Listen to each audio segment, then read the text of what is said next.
Hello everyone and welcome to the 2022 Memorial Championship presented by Discraft. Just 9 holes remain before a champion is crowned at the Vista del Camino Park.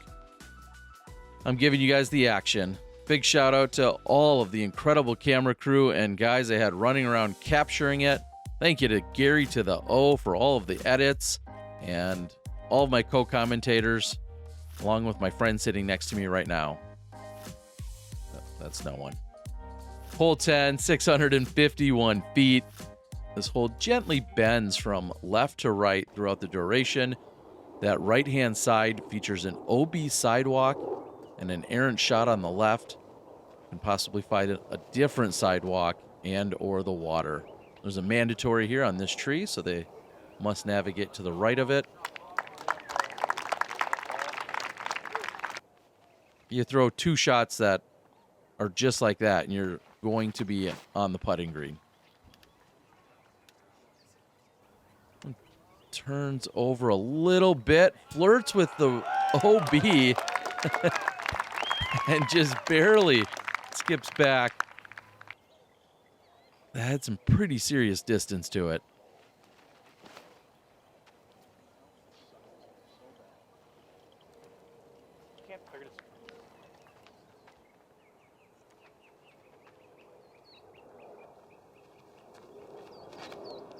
Here's Anthony Barela, who just a few moments ago was all knotted up with McBeth.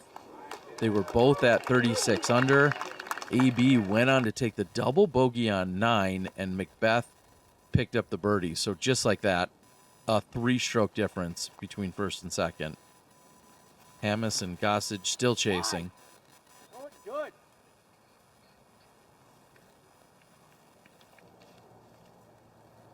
Hamas was hoping to throw it good, and it's going to be a long attempt at a birdie from there. McBeth, you see how much effort that required. Not much.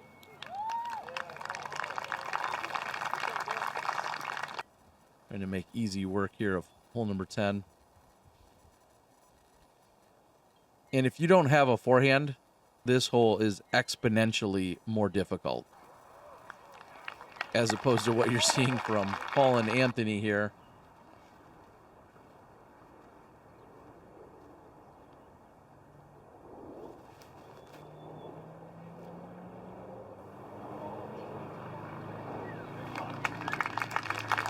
Solid approach for Aaron.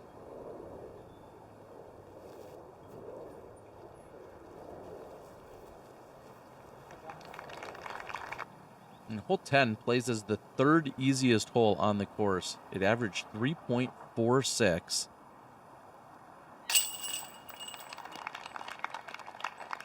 And I'm thinking this card certainly affected some of that ease overall. We're looking at 3 birdies as McBeth will tap in. Adam will take the par, but Barela will tap in again, playing this hole 3 under for the foursome.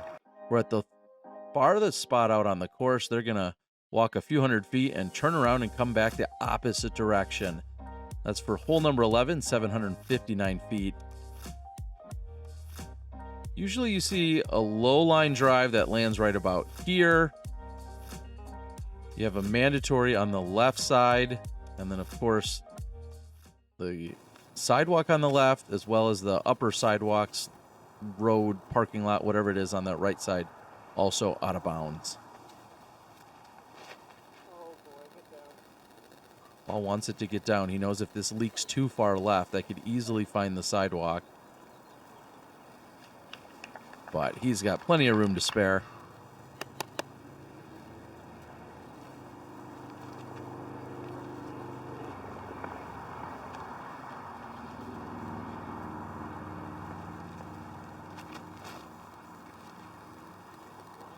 Oh, he's flipped it over, and that's tracking toward the OB. Heads are turning. Unreal. That is easily one of the longest drives I've seen here on hole 11.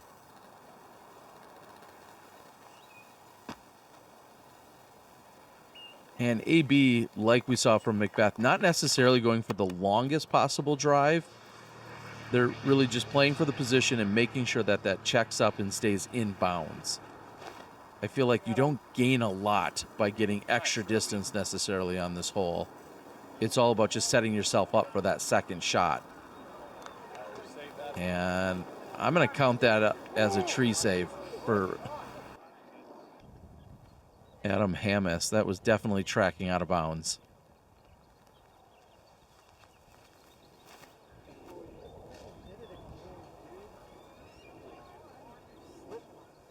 Wow, and McBeth saying how he did it again. Hole 11, giving him some trouble.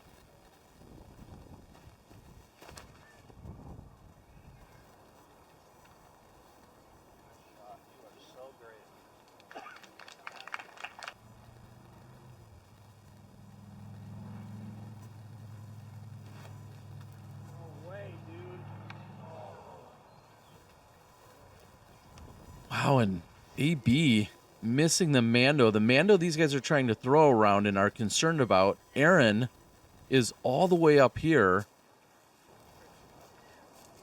I don't even know what to say. I have filmed dozens, if not hundreds of rounds out here on this course. Can't really pull this back, can I? Not really. You're playing with line play with the basket, so if I take off the OB, I can't really pull it back.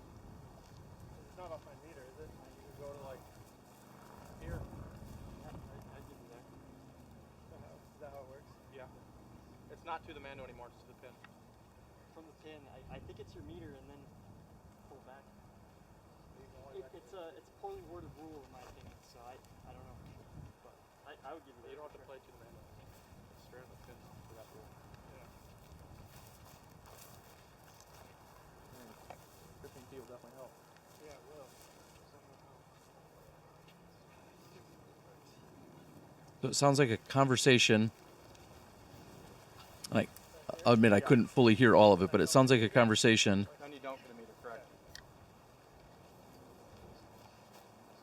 about Paul trying to bring it back possibly on the line of play after going out of bounds, and then discussing whether or not the line of play plays to the Mando versus playing to the basket. And that's, I think, what Adam was trying to say is we no longer play to the Mando. It's directly to the basket. All right. So looks like a discussion among the players. They seem to have it figured out for themselves.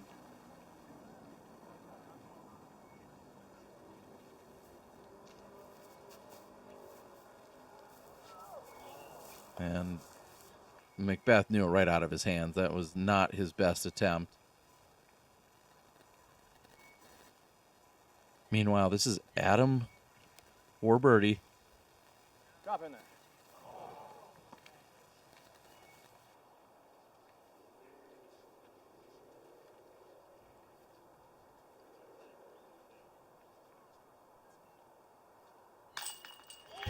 Oh, AB thought he missed it. I thought he missed it. Let's be real. That was definitely low right side. Easily could have come out.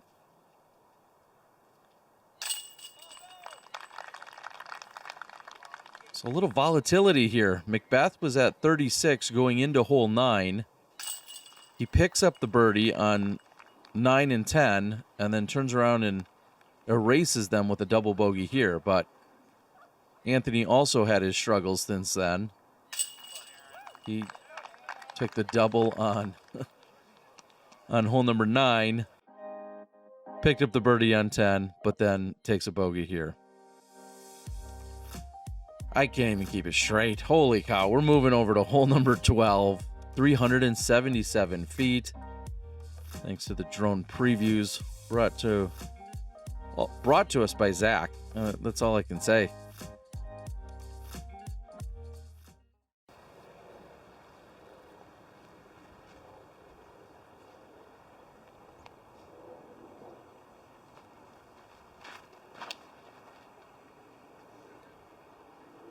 Aaron's playing this wide off to the right-hand side, and I'm not out there, so I can't speak to the wind, but I am a little bit surprised to not see Aaron go with the forehand there.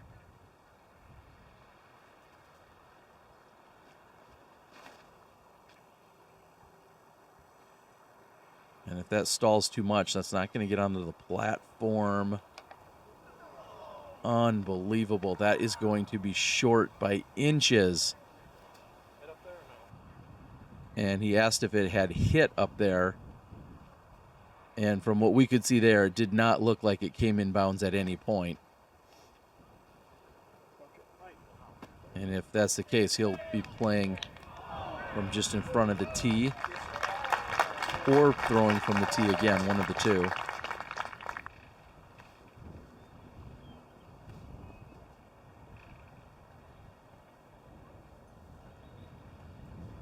Wait a minute, is there a tree missing? Didn't there used to be a tree right next to this tee pad on the left side? Am I crazy? Either way, McBeth outside the circle.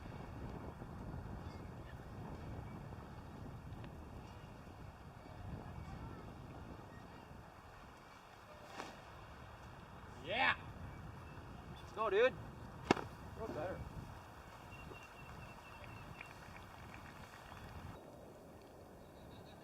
And it looks like Adam actually was playing from the drop zone.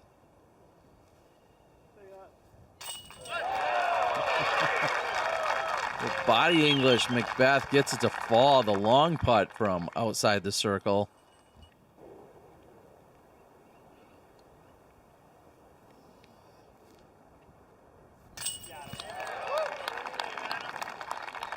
Adam answers with a long putt of his own.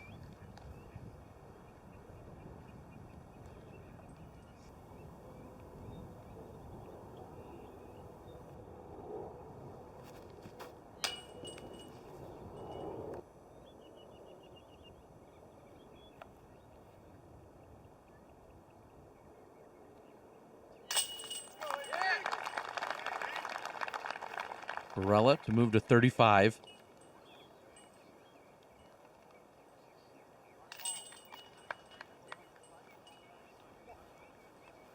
And they're going to make the long trek back. We're going to stand down for just a moment.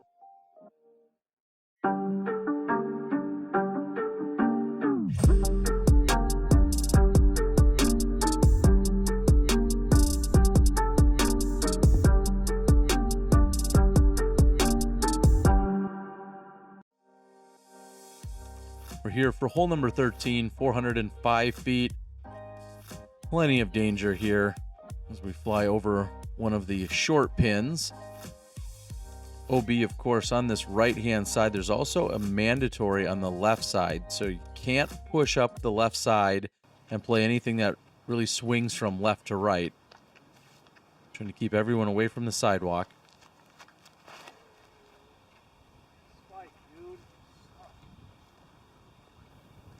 So much power required.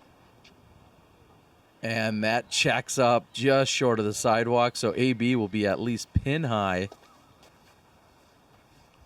We'll have to see if the angle that he has brings the water into play on the putt.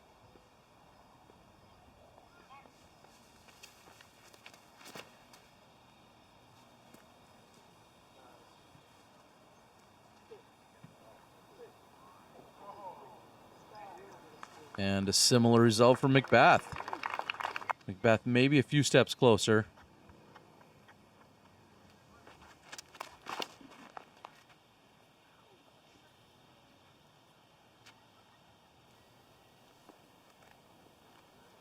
And if you've come out to see disc golf live and in person, you can appreciate just how big those shots are.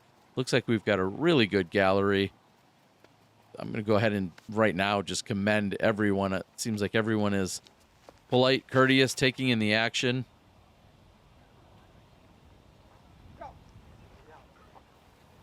My pro tip would be make sure when you're out here consuming disc golf, really at any event, and you're there to watch it, use your inside voices even though you're outside. And I know I'm sounding a little dad-like, but I've been to a lot of tournaments in the last few months where we're gaining more and more people coming out, but they're also not necessarily being respectful while they're out there, and it's kind of baffled me. That's going to be out of bounds for Aaron. Puts it in the water that may or may not be easily retrievable right away. Well, that'll have to be a consideration for his putter. Hamas from 29 feet. Count it.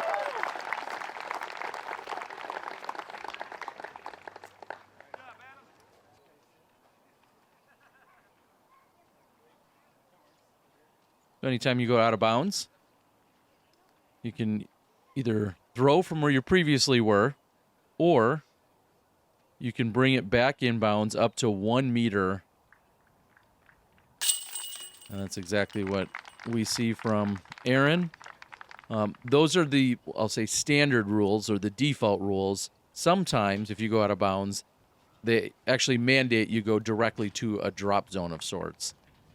So make sure you know what you're doing. Read the caddy book, read the tee sign, whatever it is, whether it's a default or a required position that you have to play from. So here we are on hole number 14. Our competitors probably won't throw over the tree. They'll throw to the right of that tree. And then ultimately they're looking for the landing zone just short of that white box that you just saw that they flew over. Playing to a somewhat elevated pin. At 655 feet, this usually plays as one of the easier birdies on the course. And by being nice, he's saying don't go into hole number 6's fairway. And I know we talked about that in the front 9. It's so easy to get 2 or 3 or 4 skips that carry you over into the next fairway. And AB, it looks like he may have hit something that popped it up and stopped it right there.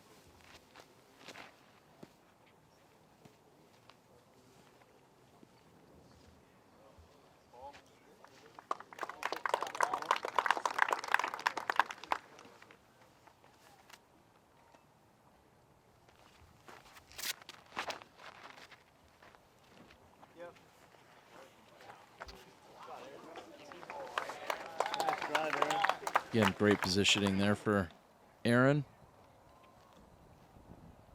And if you put yourself in the right position on this hole, you've got a couple of different options.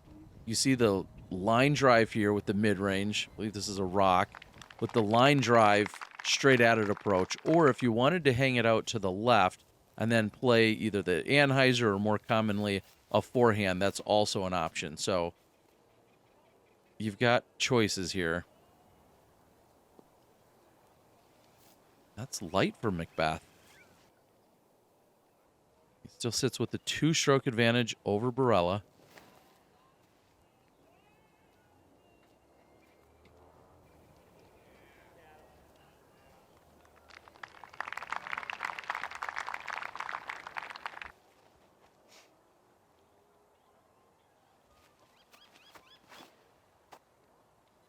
Thanks for illustrating my actual point there, Aaron.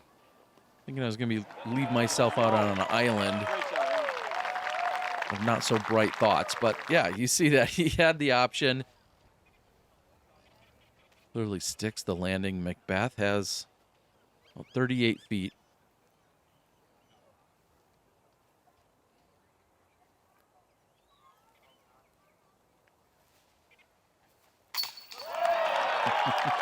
Not by much, but he'll count it. He moves to 38 under. Just trying to maintain a little cushion over this guy.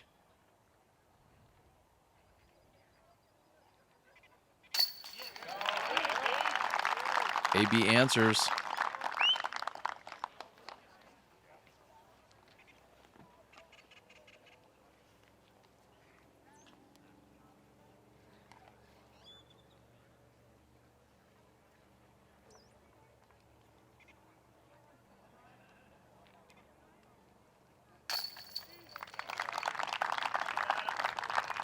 Adam will pick up his par, and I want to quickly get a shout out in. This week has been so incredible. So many new subscribers, people taking in the action. We had the FPO coverage, also the MPO coverage. There's going to be bonus MP40 coverage that we were able to capture. So my cameramen were just out there killing it this week. Gary to the O back editing for 18 or 20 hours a day, whatever it was. And then thank you to my co-commentators that joined me, and Jamie Spencer, Hannah McBeth, along with Nate Perkins. So huge team effort this week, and honored to be a part of the 34th annual memorial. Do I have to even say it? Like, share, subscribe, do all the YouTube things. I've got giveaways.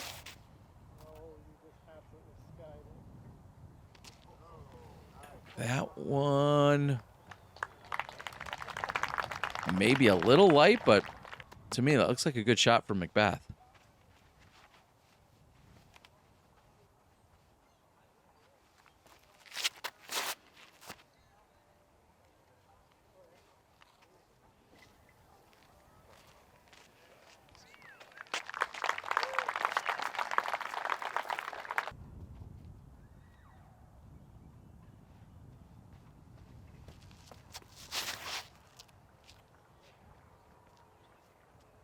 And not a play I've seen from Adam here on hole 15 too often. He's going with the roller. Eventually, it gets all the way past the catch cam. Oh, and does it? It does not curl back, and Hammis is going to be out of bounds with penalty.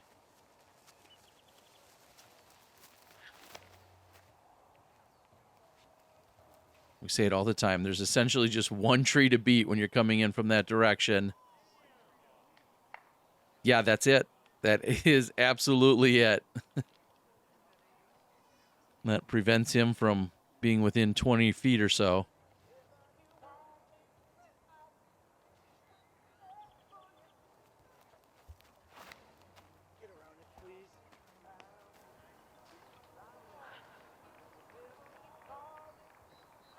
And AB actually got caught up, I think, from the tree before the main tree. So he's not able to capitalize on McBeth's likely par. Oh, and that one fights through. That's going to be to the right of the pin. I'm going to guess somewhere in the 45-foot range.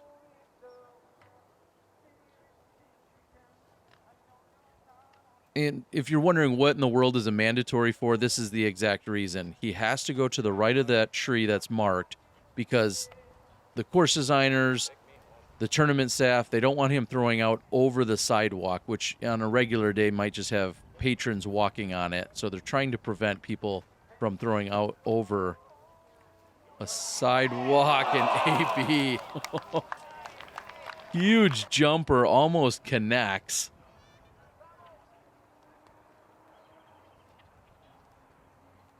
This is Hammis to save the par.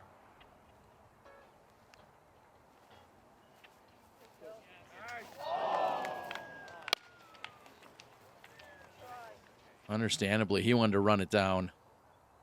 So McBeth will have a straddle out to his right, trying to avoid the branches.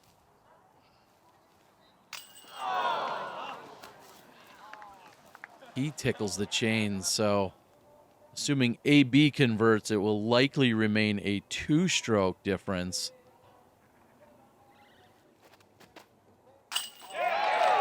Count it. Huge putt for Aaron. He goes to 34 under. Just trying to find that spot on a podium. The question is, could it be second? We'll see. AB will have a two-stroke advantage still over Aaron. And Adam falls back by one. One more.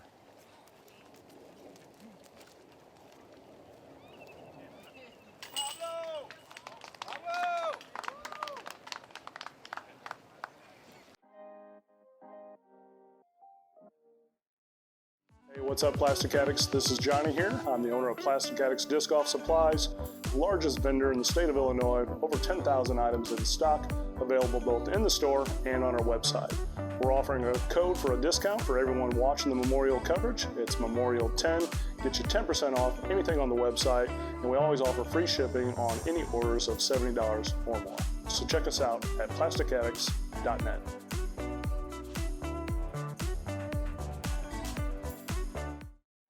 And just as I'm about to say some great Midwest representation, of course, it doesn't matter. It's the World Wide Web. You can find them Appreciate it, Johnny and crew. And speaking of the Midwest, I got Sandy Point Resort also stepping up to significantly support this weekend's coverage. So we appreciate it. As we're here at 16, it's a straightforward hole.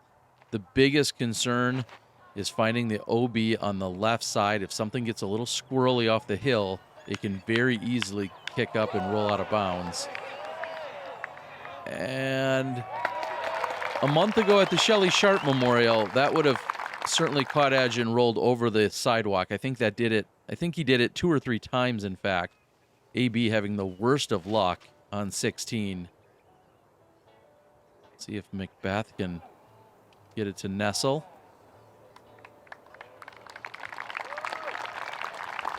If that was the tree branch that it hit and possibly slowed it down, I'm going to say I think that was helpful.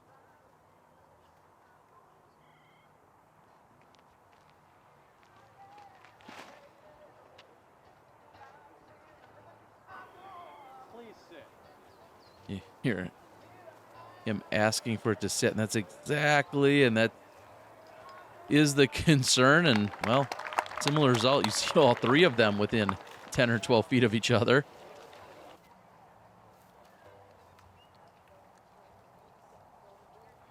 This should be just a pitch into the hillside.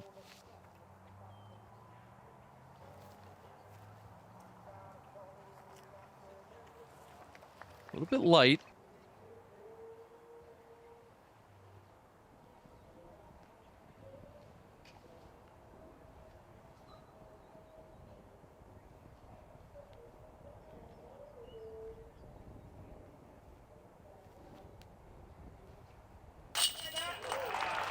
That is a confident putting stroke by Adam Hammes. I love it. See the RV up there in the background. That's a big shout out to the Norwegian competitors, a few of them that are here touring around for a couple months. May have a little bonus piece that I'm going to put together after talking with them. Beth for birdie to move to 39.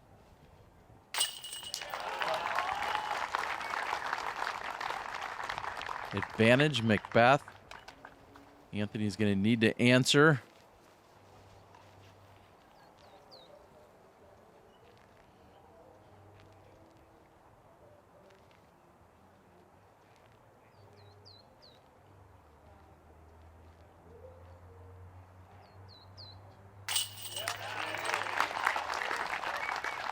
Hello, this is AB answering. He's going to be 2 behind McBeth with 2 left to play. 17 feels like it's a gimme most of the time. 18, anything can happen. We saw a little unraveling during round number 3. In fact, anytime we're seeing your round close out on 18, I've seen some unraveling. So let's see who's got the right nerves. See if McBeth can either defend the title or can AB pick up another big win here in his home state. And if you buy, sell, or trade disc, you should certainly be using My Disc in a Box. They're eco-friendly, recyclable, and they keep your disc protected. The official disc shipping solution of the Disc Golf Guy channel.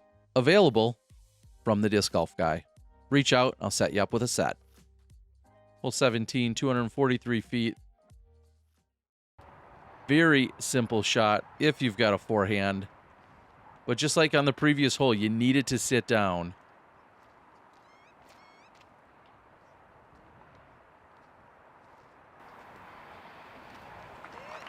And that spikes into the side of the hill. No problem for AB.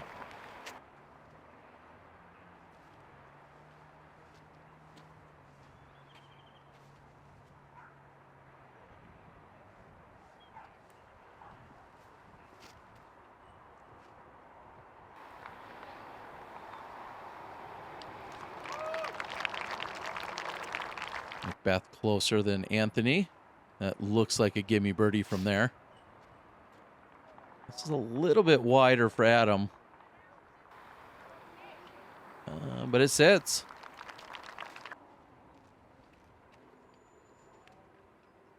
A lot of these players, in fact, almost all of them, will be heading over to the next Disc Golf Pro Tour event as Aaron has closest to the pin. That's taking place in Waco, starting up on Friday.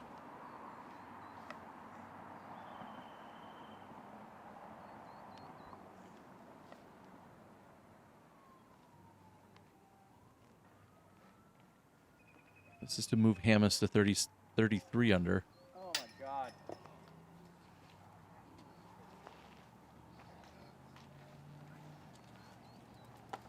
And really just not Adam's day today. I've seen him win a number of tournaments here in Arizona, multiple events here on this very course, but today just not his day. Not able to make a run at McBeth, and just like that, AB is going to pull within one of Paul, but Paul has a short tap in himself. What a beautiful sight. Look at the gallery all surrounding the water out there. Everybody excited to see how this closes out.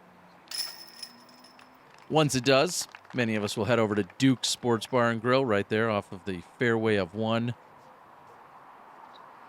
We appreciate all the support from all the sponsors of both the tournament as well as any of the coverage sponsors that I've had throughout this week. And the gallery will shift just another 150 feet or so as we head into the 72nd hole. What could be the last hole of regulation. Hole 18, 381 feet. You have to clear the water. That's not a problem unless you hit that tree. You've got two mandatory pillars on the right-hand side, so you must come into the left of them, trying to, again, keep people away from the sidewalk. And also on the left side, you have the water. Anthony Barela is going to need to put some pressure on McBeth here. Oh my God, dude. Hit that. Dead. And Barela has missed the Mando off to the right-hand side. And that should all but seal the deal.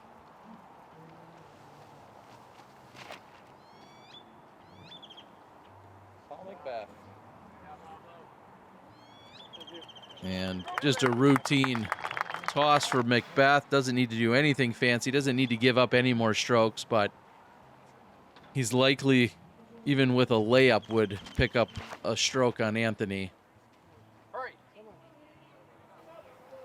Oh, and that's... Oh, hits the Mando pillar, the second one, and he's going to be safe.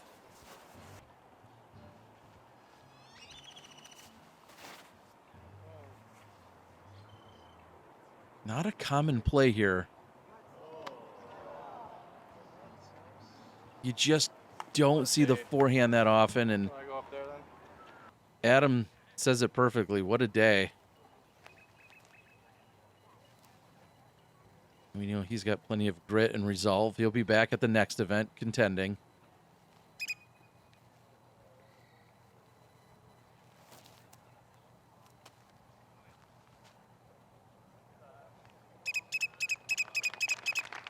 It will likely lead to the bogey, which would bring him down to 31 under par. AB goes to the drop zone.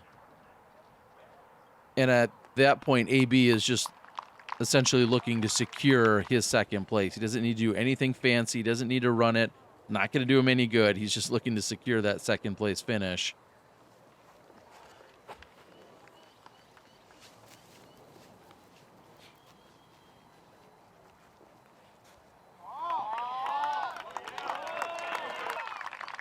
I'm a little surprised to not see Paul run that. He's got plenty of strokes. That's the smart play. Do not get me wrong. I'm just still surprised to see Paul not just put the dagger in.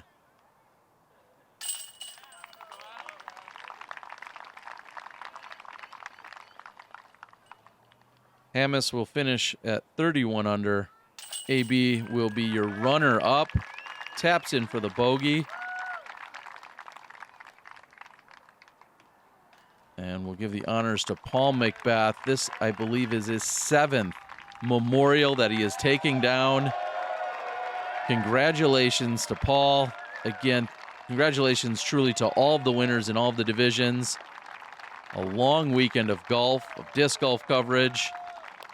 Keith Murray, our TD and co-owner of Spinners.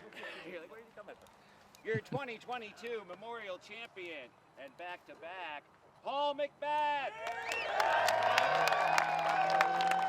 I'm not a small guy. Apparently, I don't get out of the way well. Great job out there, everybody. We're going to talk to Paul McBeth, your champion. Thanks for joining. It's been an incredible week. I cannot say enough about the guys and the crew that hustled so hard. Thank you to our sponsors. Please like, share, subscribe. Also, find me on Patreon. It goes a long way. Let's check in with our champ, Paul McBeth. I'm the Disc Golf Guy, and that was my video blog. We got Paul McBeth defending the title here at the Memorial. Well, I feel like you've done that before, haven't you? A few times, yeah. Yeah, this one was a little tougher than the last one, so I didn't make it easy on myself. And speaking of that, you came out with that scorching 16 under, and everything was, well, wire to wire, but then up until hole 9, things were pretty close on this final round today, wasn't it? Yeah, we were tied on hole 9. Mm-hmm. You know, I shot the 16 the first round, followed up with the 12, so I had a 6-stroke lead, and it kind of evaporated over the next round and a half. So that was kind of a struggle, but I mean, this has been a rough winter for me. You know, I didn't have the greatest off season, so it was good to come out here before diving into the pro tour and you know, jumping with all the top players. You know, we had a strong field here, though. We certainly did, and some would say they missed you at Vegas, they missed you at the All-Star break, or the All-Star weekend, but here we are playing a course you're very familiar with. Would you say you're comfortable and ready to go into the rest of the season now? Yeah, I mean, there's definitely some things to work on. I'm sure people watching will see that. So there's a few things I need to work on. Just kind of more the touch shots. You know, the power shots I was on top of. That's kind of what I threw a lot at Fountain Hills. Not many molds, but shots I can throw with some power behind them here. A little bit more of a struggle, especially yesterday into that wind. So yeah, looking forward to getting to Texas and working on that. Would anyone be correct in saying that you like Fountain better? You've shot so many incredible rounds there in the past. Do you necessarily like it better, or do you just play it better? I think I just play it better. I think it makes me focus a little bit more because any bad shot, you're losing your disc, and I don't want to do that this early into the season. So, you know, I think I'm just a little bit more focused there. It's a little bit less commotion going on. I mean, they can kind of close that down a little bit easier than here. So, yeah, I think that's kind of something missing, as well as some of the shots that I had. It's just a little bit lack of focus, but I'm looking forward to, again, getting that in Texas. All right, so I don't have to pull what I did with Drew Gibson last week, and I know you're going to Texas, so we'll see you there. We don't have to worry about that. Anything you want to say? We've had incredible viewership, largely because of you and the other great cast here, but anything you want to say to all the viewers that have been watching all week? Thanks for watching. I thank Discraft for not only sponsoring me, but sponsoring this event year after year. Thank you, Terry, for coming out and bringing this footage to the people. Hopefully they're all enjoying it. Hopefully we put on a show, even though, you know, we weren't playing our best. It was still exciting. So thank you all for watching, and hopefully see you do some more of these, you know, at the non-big events. Well, we really appreciate it. Thanks to the entire staff and crew of the event, and then the camera crew and the editing crew that I had. It was the largest ever, and they worked their off the entire weekend. So thank you to Nate Perkins along with Hannah McBeth on the commentary. It's been a heck of a week. You're champion. How many times have you won this? Any idea? No idea. We're going to say 13 times, maybe 19. I don't know. It's Paul McBeth. We'll see you guys at the next one.